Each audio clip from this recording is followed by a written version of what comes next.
तो जैसा कि देख लीजिए, हम लोग बिहार पुलिस कांस्टेबल का सेट कर रहे हैं और यहाँ पे जो सेट है ये 2017 का सेट है। 2017 में पूछा गया प्रश्न है, प्रीवियस ईयर में यहाँ पे दिखाई दे रहा है। तो आप पहला क्वेश्चन प्रश्न में है कि पढ़ना का क्रिया भेद है, यानी पढ़ना कौन सी क्रिया भेद में आता है, कौन सी क्रिया है। तो जैसा कि आप क्रिया पढ़े होंगे तो जो क्रिया है ये दो प्रकार के मुख्य रूप से होता है। ये दो प्रकार का होता है, एक सकर्मक होता है और एक अकर्मक होता है। मुख्य रूप की बात कर रहे हैं, ऐसे क्रिया के और प्रकार हैं लेकिन मुख्य रूप से दो प्रकार होते हैं, सकर्मक और अकर्मक। अकर्मक क्रिया का जब फल कर्ता पर पड़े तो अकर्मक है, कर्म पर पड़े तो सकर्मक है। अब यहाँ पे बोला है कि पढ़ना सकर्मक होगा कि अकर्मक होगा, ठीक है। तो अब यहाँ पे देख लीजिए, पढ़ना पूछेगा आपसे क्या पढ़े, तो आप जवाब दोगे किताब। कोई चीज़ ना आपको जवाब, जब जवाब मिल जाए तो ऐसे परिस्थिति में वो जो है ना सकर्मक हो जाता है। क्या होता है? सकर्मक। तो ये क्रिया जो है ना सकर्मक है, ठीक है। क्या का जवाब अगर मिल जाता है तो वो सकर्मक हो जाता है, क्या का जवाब नहीं मिलता है तो वो अकर्मक हो जाता है। आगे बोला है शिवालिक की पहाड़ी किस राज्य में स्थित है। तो मैं आपको बता दूं कि आपका जो इंडिया है, ये इंडिया दक्षिण पूर्व, यहाँ पे जो है ना आपका हिमालय पड़ता है। एक मिनट, ये जो है लोकेशन मैं बता दूं कि ये आपका यहाँ हिमालय पड़ता है यहाँ पे। तो हिमालय के 3 भाग है, ठीक है। क्या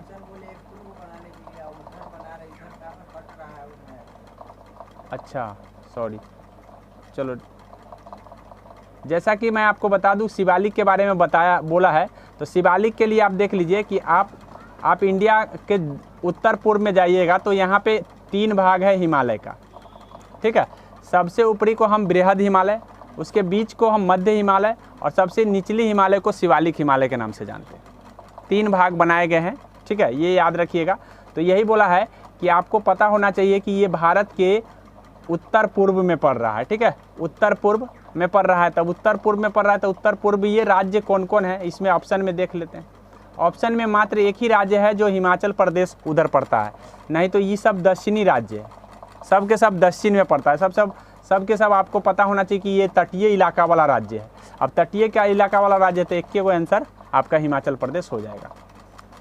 आगे देख लीजिए, अगला बोला है कि विद्युत प्रतिरोध को मापने के लिए प्रतिरोध का मापक कौन है। तो प्रतिरोध को हम ओम में मापते हैं, ठीक है। प्रतिरोध को ओम में मापते हैं, कार्य को हम जूल में मापते हैं, याद रखिएगा। ऊर्जा को भी हम जूल में मापते हैं, एम्पियर में धारा को मापते हैं, अब वोल्ट में हम विभवांतरों को मापते हैं, ठीक है। विभव और विभवांतर को मापते हैं।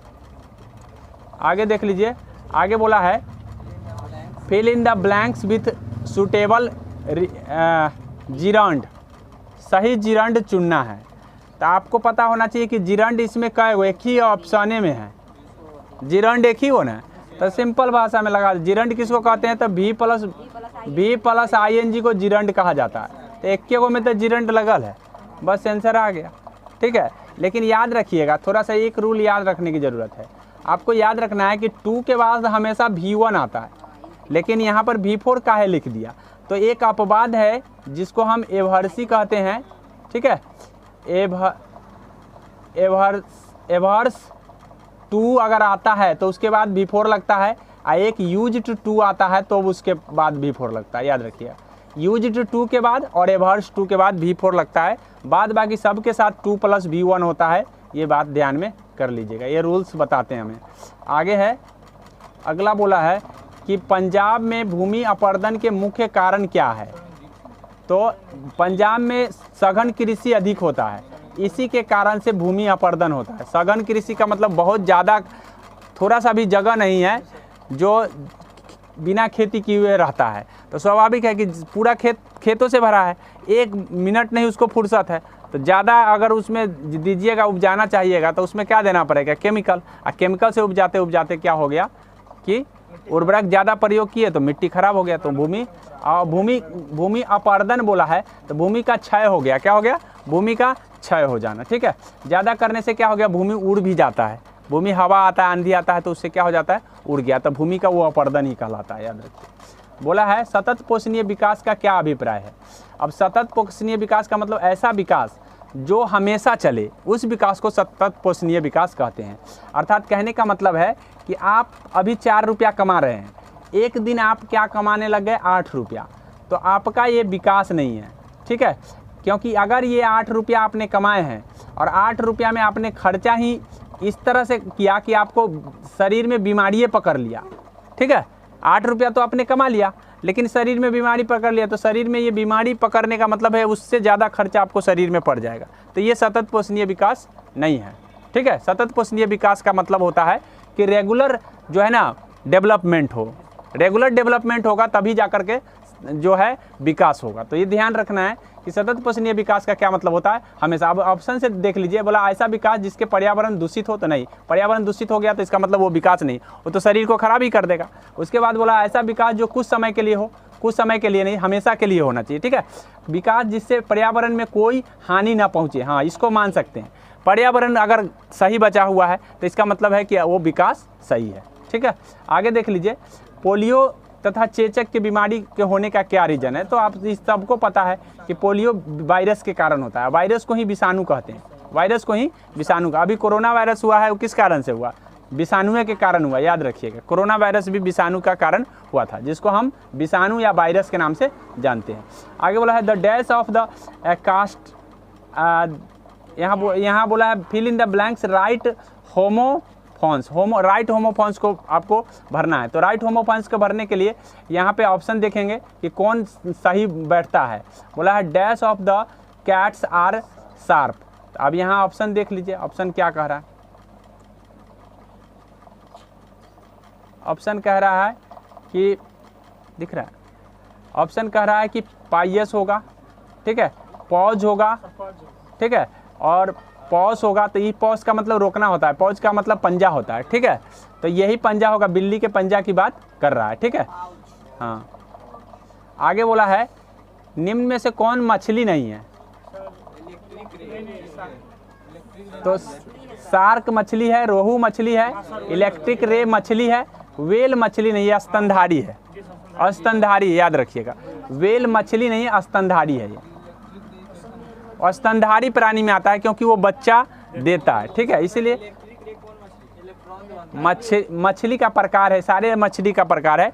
आप सर्च कर लीजिएगा कि कौन मछली, मछली कहाँ है, हाँ इलेक्ट्रिक रे मछली खाने वाला। आगे बोला है संयुक्त राष्ट्र सुरक्षा परिषद के अस्थायी सदस्य। तो जैसा कि आपको पता होना चाहिए कि हर एग्जाम में बिहार पुलिस के ये चैप्टर से पूछा जा रहा है। इसका मतलब ये चैप्टर आपके लिए काफ़ी इंपॉर्टेंट है, क्योंकि संयुक्त राष्ट्र सुरक्षा परिषद हर एग्जाम में लगभग देख रहे हैं। 2017 में पूछा, 2016 में पूछा, 2015 में भी पूछा, 2022 में भी पूछा, तो लग रहा है कि 2023 में भी पूछ सकता है, ठीक है। ये ध्यान कर लीजिए। तो सुरक्षा परिषद से ये ध्यान रखना है कि सुरक्षा परिषद में टोटल के ओवरऑल पूछा जाए तो 15 सदस्य अध्यक्ष है, माने 15 सदस्य हैं, जिसमें से 5 गो परमानेंट है और 10 गो नॉन परमानेंट है, ठीक है। मतलब नॉन परमानेंट का मतलब है वो अस्थाई नहीं है। अब यहाँ पे देख लीजिए वो कौन से देश है जो अस्थाई है। तो इसमें हम बता दें आपको, मैं लोकेशन से आपको बता दे रहा हूँ कि लोकेशन से याद रखिएगा तो ध्यान रहेगा। यहाँ है अमेरिका, यहाँ है ब्रिटेन, ठीक है, यहाँ है फ्रांस, यहाँ है जर्मनी, ठीक है, सॉरी ब्रिटेन हो गया, अमेरिका हो गया, फ्रांस हो गया, अमेरिका हो गया, ब्रिटेन हो गया, फ्रांस हो गया, उसके बाद जर्मनी यहाँ पे है, और उसके बाद यहाँ पे चाइना है और यहाँ पे रूस है। अब इस लोकेशन से ध्यान कर लीजिए, ये रूस हो गया, ये आपका चाइना हो गया, ठीक है, चाइना हो गया, चाइना के बाद आपका जर्मनी हो गया, जर्मनी के बाद आपका हो गया यहाँ पे फ्रांस हो गया, ब्रिटेन हो गया, यहाँ अमेरिका हो गया। तो यही सारे देश जो है ना आपका क्या है। तो ये लोकेशन जब आप वर्ल्ड मैप देखिएगा तो वर्ल्ड मैप में आपको यहाँ से ये डायरेक्शन याद रखिएगा, तो ये भूलिएगा नहीं, ठीक है। मतलब यहाँ से अमेरिका से मतलब पकड़िए, और उसके बाद कौन आएगा, ब्रिटेन, उसके बाद कौन आएगा, फ्रांस, उसके बाद कौन आएगा, जर्मनी, उसके बाद कौन आएगा, उसके बाद आ जाएगा आपका ये है आपका चाइना, चाइना के बाद रूस। ऐसे ऐसे करके याद कीजिएगा तो जल्दी से याद रहेगा, ठीक है। 5 गो है टोटल, 6 गो बताए हैं, 5 ही बताए हैं जी। चलिए फिर से देख लीजिए, America, Britain, France, Germany, China, रूस, क्या हो गया, 6 गो, 3 और 3 6, 1 मिनट, जर्मनी नहीं है, जर्मनी नहीं, सॉरी, यहाँ पे 1 2 3 4 5 ही परमानेंट मेंबर है, इतना ही होगा, जर्मनी नहीं आएगा, ठीक है। तो ये इतना है, 5 ही गो है। 3 गो आपको यूरोप में 2 गो है, ठीक है। उसके बाद एगो एशिया में है, एगो रसिया में है। रसिया दोनों का भाग है, इसलिए आप यूरेशिया पड़ता है, इसको यूरेशिया कहिए। और उसके बाद एक उत्तरी अमेरिका में है, ठीक है। इस तरह से ध्यान में कर लीजिए। 5 ही गो है, 6 गो नहीं है, जर्मनी नहीं आएगा। तो यहाँ पे देख लीजिए कौन कौन ऑप्शन में है। 4 यूएसए अमेरिका आ गया, ठीक है। रूस आ गया, यूके को ही ब्रिटेन कहते हैं, ठीक है। और चीन और फ्रांस हो गया। 5 गो है, यही होगा, ठीक है। आगे देख लीजिए पयोधी का समानार्थी, मतलब पयोधी किसकी समानार्थी है। तो पयोधी जो आपको समुद्र का है, किसका है, समुद्र का। समुद्र को हम पयोधी के नाम से जानते हैं, रत्नागिरी के नाम से भी जानते हैं, याद रखिएगा। आगे बोला है सुटेबल एडजेक्टिव ढूंढना है, ठीक है। तो अफेक्शन एक नाम होता है, अफेक्शन का मतलब स्नेह होता है। क्या होता है, स्नेह। तो स्नेह एक नाम है, ठीक है, ऑब्स्ट्रैक्ट नाउन है। अब अफेक्शनेट से एगो बन जाता है अफेक्शनेट बनता है, एगो अफेक्टेनिंगली बनता है और अफेक्शनेटली बनता है, ठीक है। ये सारे बनते हैं, याद रखिएगा। लेकिन रह गया बात कि इसमें एडजेक्टिव कौन है, ये हमको ढूंढना है, ठीक है। तो एक यहाँ पर होगा, हाँ ये वाला होगा, अफेक्शनेट होगा। कौन होगा,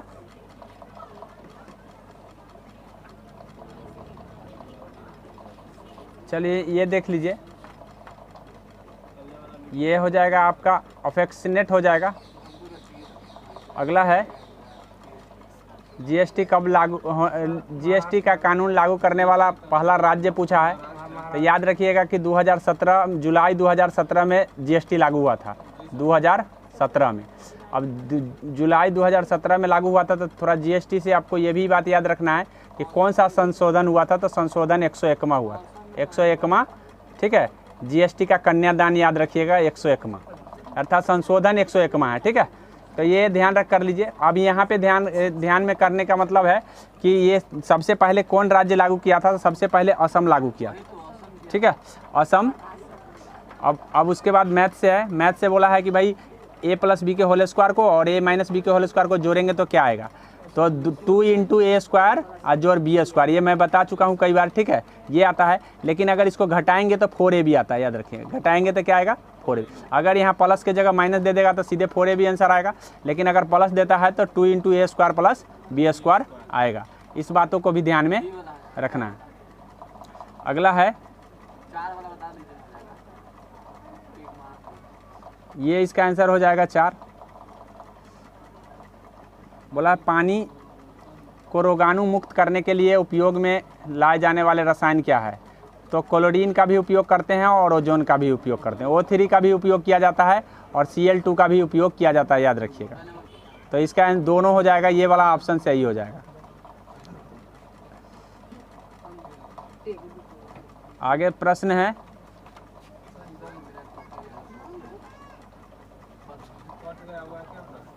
नहीं कटा नहीं, ये वाला होगा, ठीक है रहने दो, ये वाला होगा। मिनट 16 पर आ रहा है, चलो यहाँ देख लो। 16 नंबर में बोला है कि पार्टिसिपल कौन है, ठीक है, ठीक है। हीज स्पीच वाज डैश, ठीक है। हीज स्पीच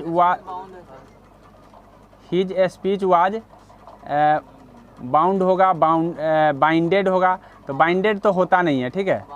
अब बिंड नहीं होगा, बाइंडिंग नहीं होगा, क्योंकि वाज आया, पास्ट आया है, तो क्या हो जाएगा, बाउंड हो जाएगा, ठीक है। स्पेल बाउंड हो जाएगा, बाइंडिंग भी नहीं होगा। ये हो जाएगा आपका आंसर। बोला है, आगे बोला है कि भारत की सबसे पुरानी पर्वत श्रृंखला है। तो भारत की सबसे पुरानी पर्वत श्रृंखला अरावली है, जो राजस्थान में पड़ता है, ठीक है। भारत का नहीं विश्व का भी है। और इसके जो सबसे ऊंची शिखर है उसका नाम गुरु शिखर है। क्या नाम है उसका, गुरु शिखर। और गुरु शिखर की लंबाई जो है ना 1722 मीटर है, 1722 मीटर। तो ये बात भी आप ध्यान रखेंगे, 1722 मीटर इसका गुरु शिखर की ऊंचाई है, ठीक है, 1722। और गुरु शिखर सबसे मतलब आरावली के सबसे ऊंची शिखर का क्या नाम है? गुरु शिखर। अगला बोला है अधिकरण कारक के चिन्ह हैं। तो सबको पता है अधिकरण में में और पर आता है, नहीं में, वो तो अपदान में से और करण में से आता है। देख लीजिए आगे बोला है वृद्धि का विलोम क्या होगा? तो वृद्धि का विलोम जो है ना क्षय होता है। क्षय का मतलब कम होना, और वृद्धि अतिवृद्धि और कम वृद्धि नहीं होता है, ठीक है, क्षय होता है। आगे बोला है राम के पास 2000 रुपये रखा है, ठीक है, उसने क्या कर दिया? 300 रुपया खर्चा कर दिया। उसने कितने प्रतिशत मतलब धन का खर्चा किया? तो आप देख लीजिए कोई 2000 रुपया है, ठीक है, 2000 कितना है? 2000। तो 10% निकालने का मतलब यहाँ डेसिमल दे देंगे तो 200 रुपया आ गया। कितना आ गया? 200। तो 10% 200 रुपया हो गया, और उसके बाद फिर 100 रुपया और बच रहा है। तो 5% 100 रुपया होगा कि नहीं होगा? 10% जब 200 है तो 5% 100 रुपया होगा कि नहीं होगा? तो 300 रुपया खर्चा किया है तो 15% हो गया कि नहीं हो गया? तो सिंपल भाषा में हम ऐसे बिना कोई कैलकुलेटिंग का निकाल लेंगे कि 10% आपका पुर रहा है 200, तो 15% 300 हो जाएगा। बस सिंपल सी बात है। तो अब ये यहाँ आंसर हो जाएगा कितना परसेंट उसने खर्चा कर दिया है? 15%। आगे बोला है उत्तक जो पौधे में जल परिवहन के लिए मदद। तो जल के लिए जाइलम है, जिसको हम दारू के नाम से भी जानते हैं, अंग्रेजी में दारू बोलते हैं, याद रखिएगा, ठीक है। जल को जाइलम, तो जल से जाइलम, और फ्लोएम जो है ना भोजन के लिए है, याद रखिएगा, फ्लोएम जो है भोजन के लिए। आगे बोला है दास कैपिटल पुस्तक के लेखक कौन है? दास कैपिटल पुस्तक के लेखक कौन है? तो याद रखिएगा कि दास कैपिटल का लेखक कार्ल मार्क्स है। कौन है? कार्ल मार्क्स, ठीक है, ये ध्यान में कर लीजिए। रूसो ने लिखा है सोशल कॉन्ट्रैक्ट, ये बात ध्यान कर लीजिए। टॉल्स्टॉय ने लिखा है, टॉल्स्टॉय के पुस्तक के नाम बता सकते हैं आप लोग?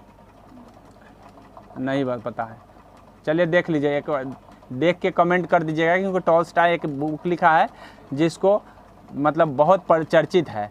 एक बार आपको सर्च करना है, सर्च के आप खुद कमेंट करना है। आगे देख लीजिए मानव खोपड़ी में कुल हड्डियों की संख्या। तो मानव खोपड़ी में कुल हड्डियों की संख्या 22 नहीं 24 होता है, ठीक है, कुल खोपड़ी की हड्डियों की संख्या 24 है। अरब सागर में स्थित भारत के द्वीप समूह, ठीक है, द्वीप समूह का नाम बताइए। तो अरब सागर में लक्षद्वीप है, आपको पता होना चाहिए। अंडमान निकोबार तो बंगाल की खाड़ी में है, श्रीलंका भी बंगाल की खाड़ी में पड़ता है, ग्रीनलैंड तो है नहीं, ग्रीनलैंड तो अरब सागर में है नहीं, ठीक है। तो ये इसका आंसर हो जाएगा लक्षद्वीप। अच्छा, लक्षद्वीप का सबसे जो बड़ा द्वीप है 22 हड्डी। अच्छा, गूगल से सर्च करके एक बार देख लेंगे, क्लियर है। चलिए कुछ स्रोत 24 भी बताते हैं, तो 22 हड्डी, चलो 22 हड्डी फिलहाल हम मान ले रहे हैं कि 22 हड्डी है। चलिए हाँ, आगे ऐसे सर्च करके हम देख लेंगे बढ़िया से। आगे देख लीजिए अरब सागर में स्थित भारत में द्वीप समूह कितने कौन है? तो आपका भारत के अरब सागर में स्थित जो है ना लक्षद्वीप है, ये ध्यान में रख लीजिएगा। इसमें सबसे बड़ा द्वीप समूह पूछता है तो अमीनी द्वीप समूह है, ठीक है, और नहीं तो सबसे बड़ा द्वीप पूछता है तो आंद्रोथ है। आंद्रोथ को याद कर लीजिए कि लक्षद्वीप का सबसे बड़ा द्वीप कौन है? आंद्रोथ। लेकिन द्वीप समूह पूछेगा तो अमीनी, कौन होगा? अमीनी। तो द्वीप समूह और द्वीप में कंफ्यूज नहीं करना है, ये बात को ध्यान में रख लेना है। आगे बोला है, अगला प्रश्न है कि fill in the blanks with appropriate preposition, सही प्रीपोजिशन डालना है, ठीक है। बोला है ही ट्रेवल्स कार, तो कार से कोई ट्रेवल्स करता है, तो अगर कार अपनी है तो इन लगता है, कार अपनी है तो इन लगता है, नहीं तो कार अगर निजी का बोध नहीं कराता है तो बाई लगता है, ठीक है। ट्रेवल अगर 4 चक्का से कर रहा है तो ट्रेवल बाई मतलब कार हो जाएगा, बाई बस हो जाएगा, बाई अपनी नहीं है तो अपनी होगा तो इन लगेगा। 2 पहिया के लिए ऑन लगता है, 2 पहिया के लिए ऑन लगता है, तो ये बात ध्यान में कर लीजिए। 3 बात मैंने बताया, कार निजी हो तो इन लगता है, अगर कार किसी का नहीं पता चल रहा है कि किसका है तो बाई लगेगा, बाई बस बोलते हैं, बाई कार क्योंकि 4 चक्का के लिए हम बाई से प्रयोग करते हैं, और उसके बाद ऑन का प्रयोग 2 चक्का के लिए करेंगे, मतलब हाँ, तो इसमें आंसर क्या हो जाएगा? बाई, ठीक है, वित्त का प्रयोग नहीं होगा। परमाणु के केंद्र के चारों ओर वृत्ताकार पथ में इलेक्ट्रॉन के बिना ऊर्जा खोए घूमते हैं। तो ये पिछले ही सेट में मैं बताया हूँ कि ये किसने बताया था? बोर ने बताया था। ये हाँ पिछले ही सेट में बताया, अगर पिछला सेट आपने अच्छा से देखा तो बोर, हाँ बोर ने बताया ऐसा। परमाणु ऊर्जा पैदा करने के लिए किस खनिज का उपयोग किया जाता है। परमाणु ऊर्जा पैदा करने के लिए कौन सा खनिज, तो यहाँ परमाणु ऊर्जा एक को इस यूरेनियम से, ये सब जीवाश्म है, ठीक है, इसमें सिर्फ यूरेनियम से ही काम चलाते हैं। सिरके, नींबू, दही में क्या चीज़ रहता है, तो अम्ल रहता है, इस सब में अम्ल पाया जाता है, ठीक है। सिरका में कौन अम्ल होता है, एसिटिक या सिट्रिक, सिट्रिक, हाँ हाँ। आगे देख लीजिए, बौद्ध धर्म का संस्थापक कौन है, तो बौद्ध धर्म का संस्थापक आपको पता है गौतम बुद्ध है, ठीक है। महावीर जो है ना अंतिम तीर्थकर है जैन धर्म के, ठीक है। उसके बाद है गुरु नानक जो है संस्थापक है सिख धर्म के संस्थापक, ठीक है, याद रखिएगा।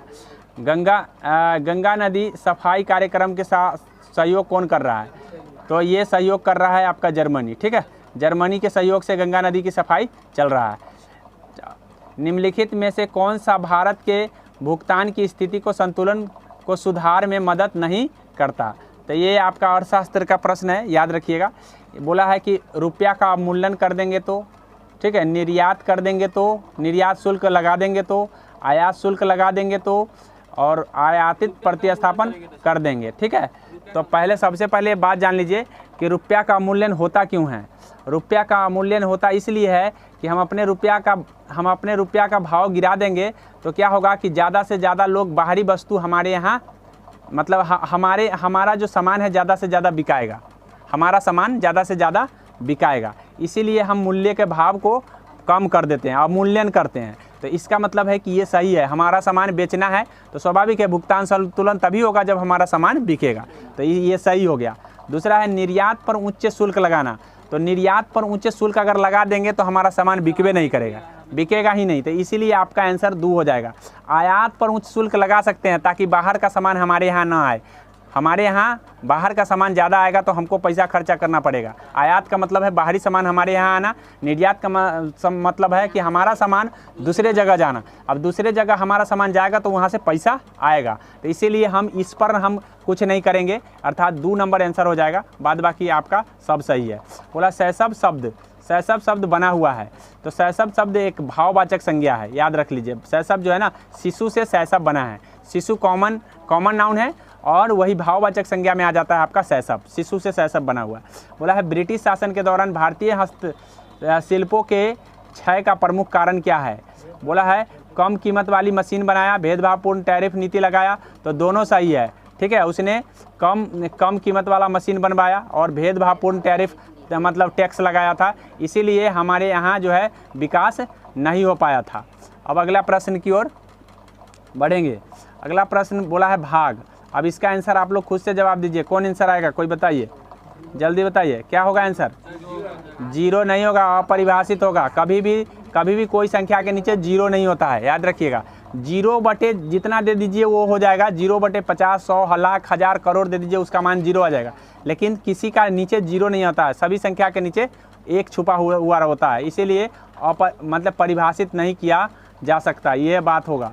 आगे बोला है एक आदर्श ईंधन वह है जो सस्ता हो, कम प्रदूषण फैलाने वाला हो, हाँ ये सब होना चाहिए, ठीक है। यानी कहने का मतलब है उच्च ऊष्मीय मान भी देने वाला हो, प्रदूषण नहीं हो, सस्ता हो, तो उसको हम एक आदर्श ईंधन के रूप में जानते हैं।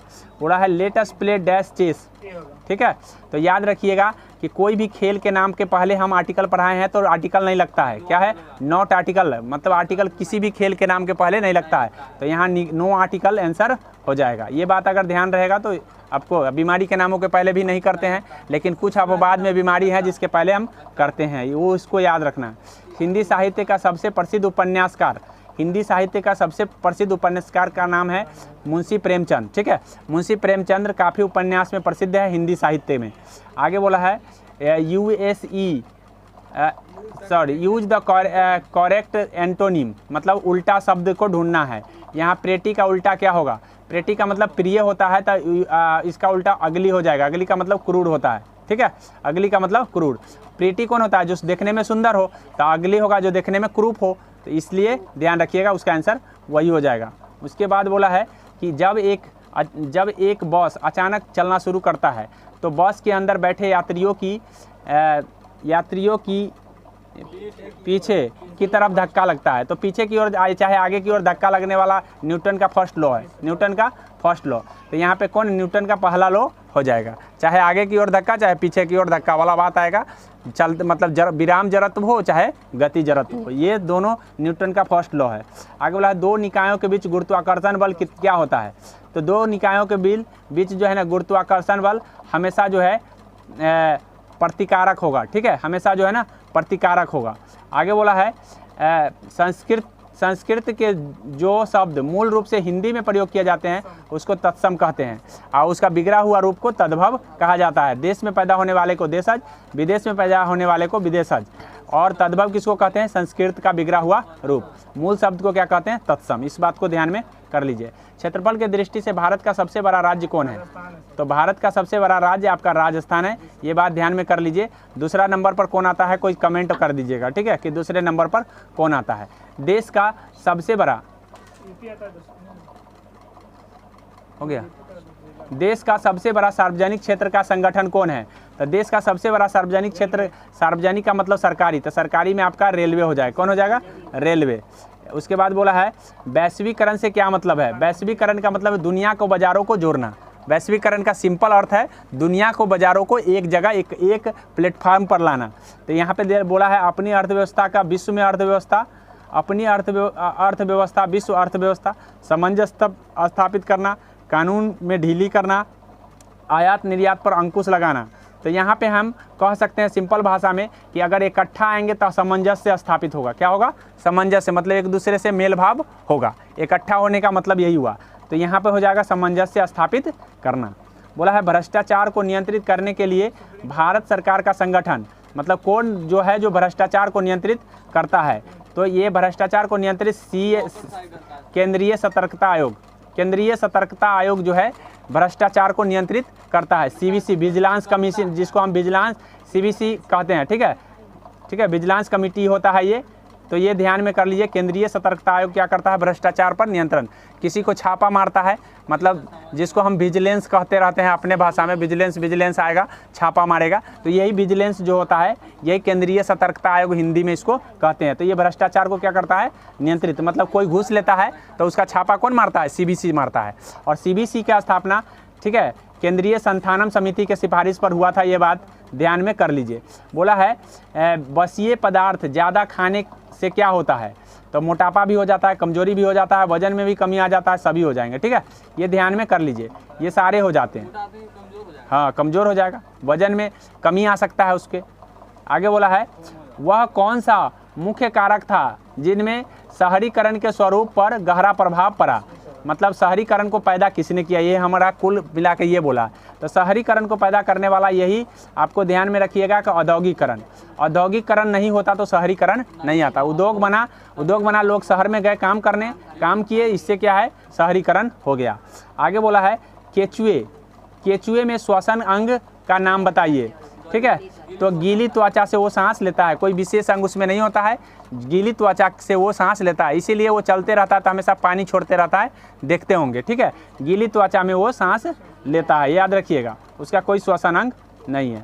आगे बोला है कर्क रेखा से होकर गुजरने वाला नहीं गुजरता, कौन नहीं गुजरता है, तो मैं आपको बता दूं कि नहीं गुजरने वाला राज्य पूछा है, गुजरने वाला नहीं, ये ध्यान रखना है। तो मैं आपको बता दूं सीरीज वाइज से, पहले राजस्थान आएगा, राजस्थान के बाद पहले गुजरात आएगा, गुजरात के बाद राजस्थान आएगा, राजस्थान के बाद मध्य प्रदेश आएगा, मध्य प्रदेश के बाद छत्तीसगढ़ आएगा, छत्तीसगढ़ के बाद झारखंड आएगा, झारखंड के बाद मेघालय आएगा, मेघालय के बाद त्रिपुरा आएगा, त्रिपुरा के बाद मिजोरम आएगा। कैगो हो गया, 1 2 3 4 5 6 7 8 राज्य हैं जो गुजरते हैं। मैं सीरीज से बता दिया हूँ, फिर से एक बार बता रहा हूँ, गुजरात, और ऐसे आपको भी याद रहेगा तो कभी कन्फ्यूजन नहीं होगा, ठीक है, गुजरात, राजस्थान, मध्य प्रदेश, उसके बाद छत्तीसगढ़, झारखंड, झारखंड के बाद आ जाएगा, ठीक है, त्रिपुरा, मेघालय और मिजोरम, ठीक है। 1 मिनट, बीच में वेस्ट बंगाल भी आना चाहिए मेरे ख्याल से। चलिए ठीक है, देख लीजिएगा, ऐसे वेस्ट बंगाल होगा तो इसमें से कोई मेघालय नहीं आता होगा, त्रिपुरा और मिजोरम होगा, ठीक है, त्रिपुरा, हाँ हाँ, राजस्थान होगा, राजस्थान तो कन्फर्म है होगा। तो यहाँ पे क्या कौन नहीं होता है, तो यहाँ पे देख लीजिए छत्तीसगढ़, उड़ीसा नहीं है, उड़ीसा तो कहाँ दूर है, ठीक है, उड़ीसा यहाँ नहीं है। ऐसे आप ध्यान में कर लीजिए, ये मेघालय नहीं होगा तो वहाँ पे वेस्ट बंगाल और क्या होगा, त्रिपुरा होंगे। मेघालय वेस्ट बंगाल तो 100% है, क्योंकि वेस्ट बंगाल का, हाँ ये ध्यान में कर लीजिए। आगे देख लीजिए कौन होगा, मेघालय नहीं होगा, मिजोरम तो होगा ही, त्रिपुरा होगा ही। चलिए आगे देख लीजिए, बोला है कि change the following nouns into verb, मतलब नाउन को वर्ब में बदलना है। बोला है कि क्या कौन नहीं है, कर्क रेखा के पर कौन नहीं पड़ता है। आ गया समझ में? तो मैंने सबका नाम बता दिया जो है, तो जो नहीं है वो नहीं, उसका नाम नहीं बताया। उड़ीसा नहीं है तो नहीं है, वही आंसर हो जाएगा। आगे बोला है कि change the following noun into the verb, मतलब वर्ब में इसको, एप्लीकेशन को वर्ब में चुनना है। तो एप्लीकेशन जो है ना किससे बना है, अप्लाई से बना है, अप्लाई से एप्लीकेशन बना है, ठीक है। एप्लीकेशन का मतलब आवेदन हो गया, अप्लीकेंट का मतलब आवेदन करने वाला हो गया, अप्लाई का मतलब अप्लाई करना, आवेदन करना होता है। तो यहाँ पे वर्ब के रूप में अप्लाई होगा, कौन होगा, अप्लाई। अगला है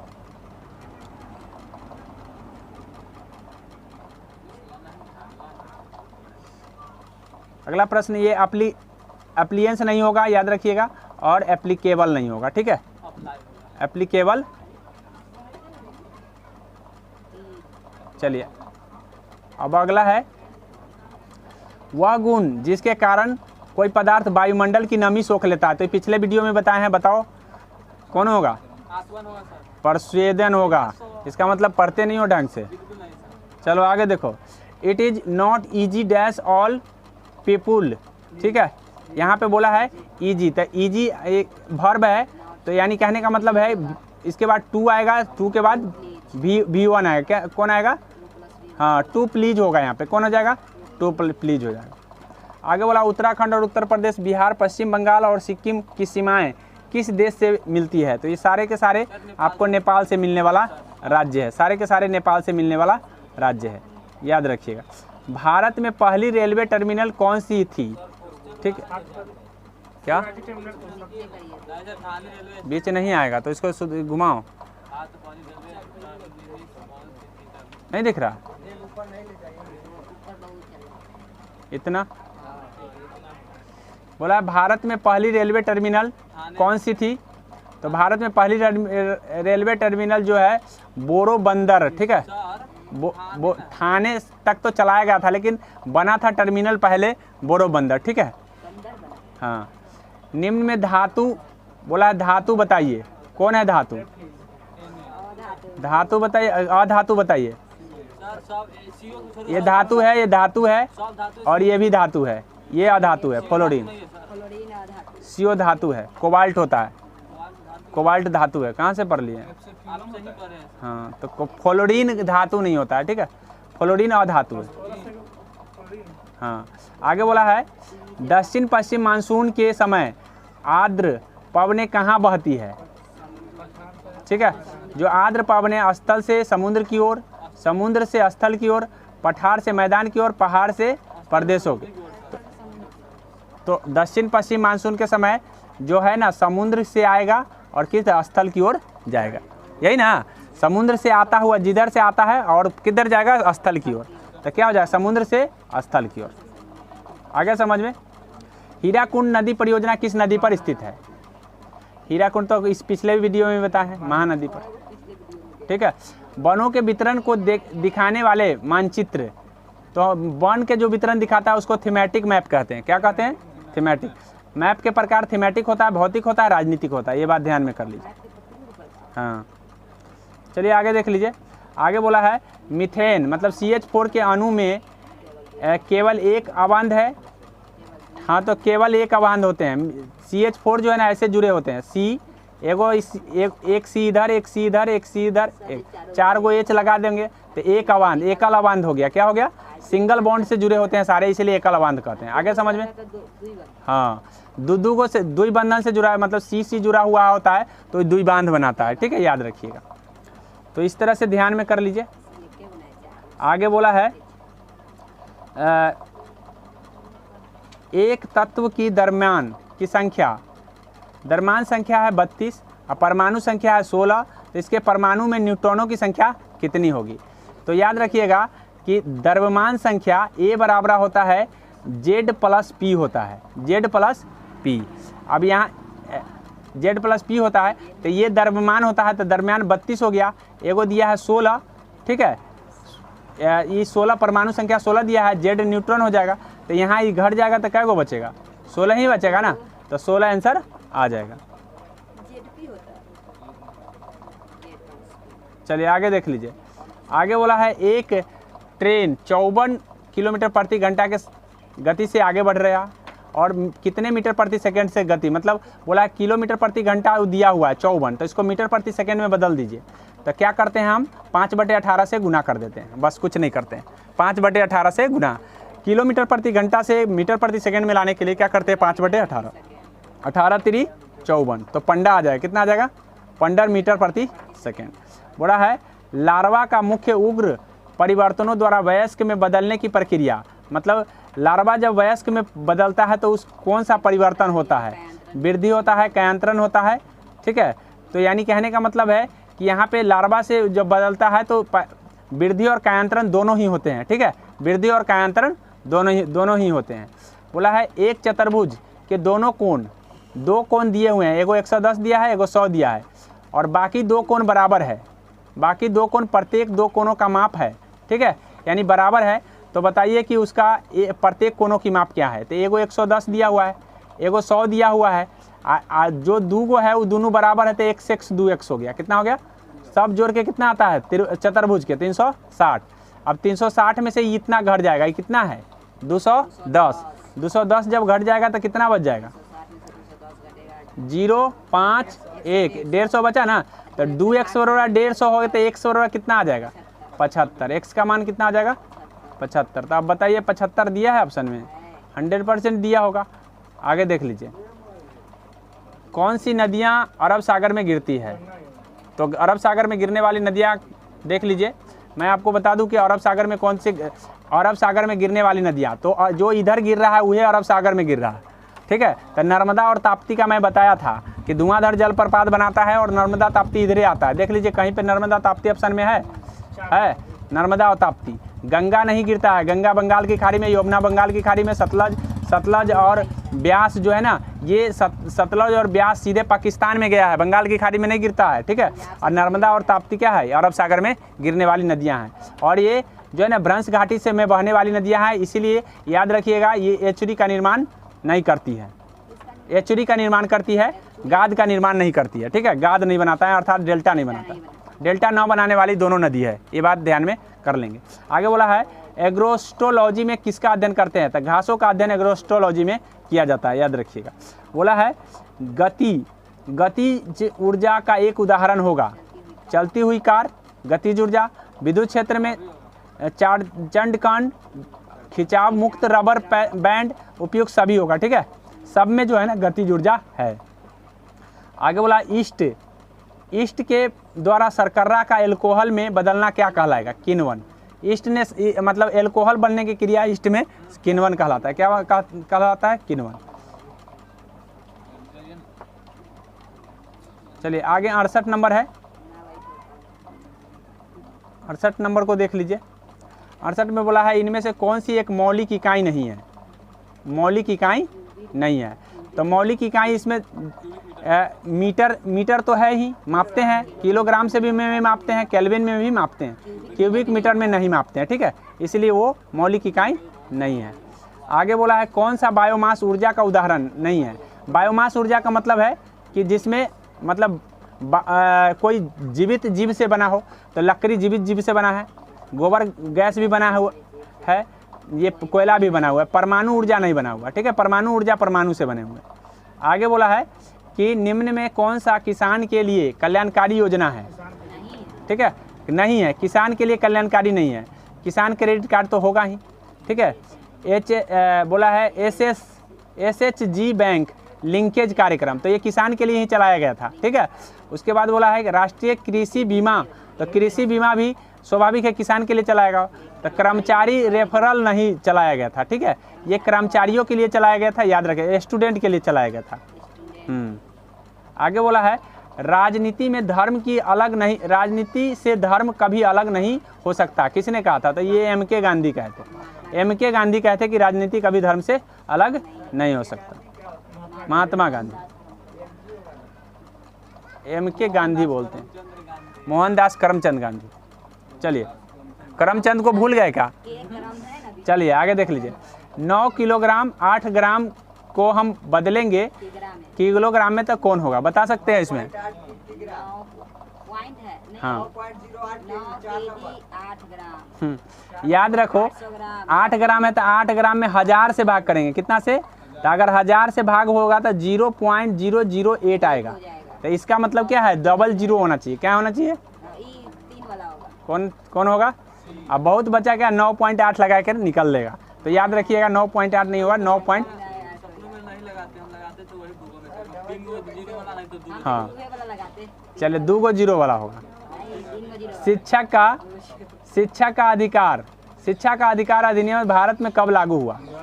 ठीक है, तो 2009 में तो पारित हुआ था, 2010 में लागू हुआ था, लेकिन 2009 यहाँ ऑप्शन में दिया है तो 2009 होगा आंसर। ठीक है, 2009 में जो है ना ये पारित कर दिया था संसद की का ये जो है शिक्षा का अधिकार होगा। अब सब पारित हुआ तो 2010 में इसको इन्फोर्स किया गया, लेकिन यहाँ पे 9 है तो 9 आंसर हो जाएगा। आगे बोला है तीन ओर से सागरों से घिरे हुए भूभाग को क्या कहते हैं? ठीक है, तो उसको प्रायद्वीप कहा जाता है। क्या कहा जाता है? और जो चारों ओर से घिरा है उसको क्या कहेंगे? उसको द्वीपीय इलाका कहेंगे। क्या कहेंगे? द्वीपीय इलाका जो चारों तरफ से घिरा है, जो 3 तरफ से घिरा है, एक तरफ स्थल लगा हुआ है तो उसको प्रायद्वीपीय कहते हैं। इसीलिए दक्षिण के भारत को हम प्रायद्वीपीय भारत भी कहते हैं। प्रायद्वीपीय भारत की बात करें तो मैं प्रायद्वीपीय, ये आपका जो है ना, ये भारत जो है ना, ये तीनों तरफ से क्या घिरा हुआ है? पानी से। तो इसके मतलब इधर से क्या है? स्थल है। तीनों तरफ से पानी घिरा है, इधर से स्थल है, तो इसीलिए हम इसको प्रायद्वीपीय भारत के नाम से जानते हैं। ठीक है, प्रायद्वीपीय भारत है। अब इस बात से आपको ध्यान में रहेगा कि दक्षिण भारत जो है ना क्या है? प्रायद्वीपीय भारत है। आगे तो इसका आंसर कौन हो जाएगा? प्रायद्वीपीय। आगे बोला है भरपेट किस समास है? तो भरपेट आपका अव्ययभाव समास है। भरपेट आपका अव्ययभाव समास है, प्रतिदिन अव्ययभाव समास है, ये ध्यान में रखिएगा। आगे है write the correct plural form. खीप का प्लूरल फॉर्म, तो एफ हटा देंगे, VES जोड़ देंगे। ठीक है, एफ हटा के VES किस में जोड़ा है? 3 वाला होगा। चलिए आगे आ जाइए।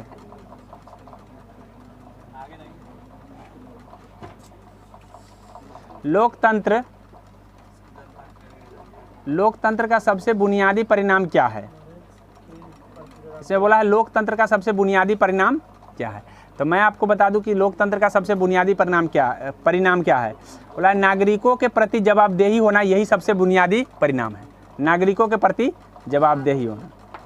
बोला है भारतीय अर्थव्यवस्था में परिवहन का मुख्य साधन क्या है? ठीक है, मुख्य साधन रेलवे हम मार सकते हो। भारतीय अर्थव्यवस्था में, भारतीय के अंदर बोला है, अगर भारत से बाहर बोलता तो जलमार्ग मारते। आगे समझ में। बोला है कवि का स्त्रीलिंग रूप क्या है? तो कवयित्री, ये पहले पिछले वाला है कवयित्री, पिछले वाला वीडियो में भी मैं बताया था। कहाँ ये होगा कि ये होगा? 4 होगा, ये गलत है। आगे बताइए, सही कौन है सो पूछा। पारदर्शी नहीं होता, पत्थर पारदर्शी नहीं होता, स्टोन चौक पानी में नहीं घुलता है, चीनी पानी में घुल जाता है, तेल पानी में नहीं मिलता है। अब बताओ ये किसका इकाई है? बताओ। त्वरण का, वेग का, शक्ति का, ऊर्जा का, बताओ। याद रखो वाट होता है शक्ति का, किलोवाट घंटा किसका होता है? ये ऊर्जा का होता है। किलोवाट घंटा हम लोग जो पे करते हैं, किलोवाट घंटा के लिए पे करते हैं, हम लोग खाली वाट के लिए पे नहीं करते हैं। तो वाट किसका मात्रक है? शक्ति का। लेकिन किलोवाट घंटा किसका मात्रक है? तो 1 किलोवाट घंटा का मतलब 1 यूनिट होता है। 1 यूनिट में हम लोग पे करते हैं बिजली, इसलिए ऊर्जा का मात्रक है। किसका मात्रक है? ऊर्जा का। आगे समझ में। ज़्यादातर बच्चा क्या किसको लगा देंगे? शक्ति नहीं होते, ऊर्जा। ठीक है, त्वरण तो होगा ही नहीं। के पौधे प्रकाश संश्लेषण में कौन सी गैस छोड़ते हैं? अब जनरली बच्चा कार्बन डाइऑक्साइड लेते हैं, चूसते हैं, वो छोड़ते नहीं है, ठीक है। प्रकाश संश्लेषण की बात किया है, रात दिन नहीं बात किया है, ठीक है। तो यहाँ पे हो जाएगा ऑक्सीजन छोड़ते हैं, क्या छोड़ते हैं? क्वेश्चन को थोड़ा सा देखना पड़ेगा, नहीं तो उस समय आते हुए भी गलती हो जाए। बोला हिंदी भाषा में कुल कितने व्यंजन हैं? तो हिंदी भाषा में कुल 35 व्यंजन है। कितने व्यंजन है? 35। हालांकि 33 पढ़े हैं, लेकिन एक व्यंजन जो है आपका ये वाला होता है और एक व्यंजन ये वाला होता है, ये दोनों व्यंजन मिला के 35 हो जाता है। आगे समझ में? हाँ 35 वाला होगा, 33 नहीं होगा, 33 नहीं लेगा, 35 होगा। किसान कॉल सेंटर कब बनाया गया? ठीक है, अगर ये मान लो कि बिहार पुलिस आयोग जो है ना, CSBC अगर लिया होता 33 तो हम 33 से बताते। जितना आंसर हम बता रहे हैं CSBC द्वारा लिया गया आंसर बता रहे हैं। इसमें गलती क्या है और सही क्या है मैं नहीं जानता हूँ, लेकिन CSBC जो माना है उसी को बता रहे हैं, और गलतियों को सही मान लेता है तो उसी को मानना पड़ेगा, नहीं तो गलती लगा के आओगे तो गया, समझ लो। जो भी CSBC का साइट है उस साइट पर आंसर दिया हुआ है, ठीक है। हाँ 35 CSBC। आगे देख लीजिए, कॉल सेंटर कब बना है? तो ये बिहार किसान जनवरी 2004 होगा, ठीक है, ये सुधार कर लीजिए, जनवरी 2004 होंगे। आगे बोला है V=U+AT की जानकारी देता है, किसकी जानकारी देता है? तो वेग समय एक कार्य, वेग स्थिति का एक कार्य, स्थित समय का एक कार्य, या स्थित वेग और समय के एक कार्य। तो वेग है, समय भी है, ठीक है। तो वेग समय का कार्य को स्थित, ठीक है, स्थित वेग समय कार्य की जानकारी देता है। चलिए आगे देख लीजिए।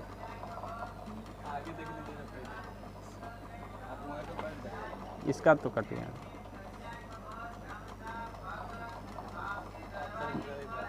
यहाँ देख लीजिए, बोला निम्न में कौन शून्य को प्रदर्शित नहीं करेगा? मतलब किसका आंसर सुनना नहीं आएगा, बता दो।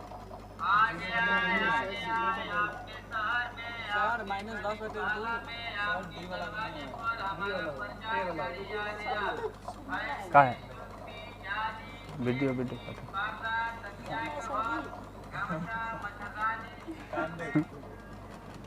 चलो यहाँ आंसर हो जाएगा 4। शून्य को प्रदर्शित नहीं करता है क्योंकि यहाँ शून्य का ही अंक नहीं है, ठीक है, इसलिए। आगे बोला भारत से सबसे ज़्यादा रबर उत्पादन करने वाला राज्य, तो केरल में सबसे ज़्यादा रबर होता है, याद रख लीजिए। बोला है बहुउद्देशीय नदी परियोजना को आधुनिक भारत का मंदिर किस नेता ने कहा था? मतलब ये कौन नेता है जो ये बहुउद्देशीय परियोजना को आधुनिक भारत का मंदिर कहा है? तो जवाहरलाल नेहरू कहे हैं, ठीक है। अंतर्राष्ट्रीय व्यापार के संदर्भ में डंपिंग का अर्थ है, डंपिंग का क्या मतलब है? माल के केवल सस्ते कीमतों पर पुनः आयात करने के लिए निर्यात करना, या अवर गुणवत्ता के समान निर्यात करना, उत्पादन की वास्तविक लागत से कम या उसके घरेलू बाजार में मूल्य के नीचे कीमतों पर माल निर्यात करना, या प्राप्त देश में उचित करों का भुगतान किए बिना सामान निर्यात करना। यानी कहने का मतलब है डंपिंग का मतलब होता है कि टैक्स वगैरह नहीं लगना चाहिए, तो उचित करों का भुगतान, मतलब एक ऐसा कर होना चाहिए जो ज़्यादा नहीं लगना चाहिए, उसको हम डंपिंग कहते हैं, ठीक है। ये 4 ही नंबर हो जाएगा, ठीक है। सिंपल भाषा में ऐसे याद रखिएगा कि कर न के बराबर होना चाहिए, तो उसको हम डंपिंग कहते हैं। आगे बोला हिमालय के सबसे दक्षिणी भाग को क्या कहते हैं? तो अभी बताए हैं कि हिमालय के 3 भाग है, ठीक है, 3 भाग है। तो सबसे उत्तर ये सबसे उत्तर हो गया, ये सबसे दक्षिण, तो शिवालिक कहेंगे। क्या कहेंगे? शिवालिक। सबसे दक्षिण को शिवालिक, सबसे उत्तर को बृहद या हिमाद्री, ठीक है, बृहद या हिमाद्री। ये सबसे उत्तर में हो गया, ये सबसे उत्तर में हो गया, और ये सबसे नीचे में हो गया।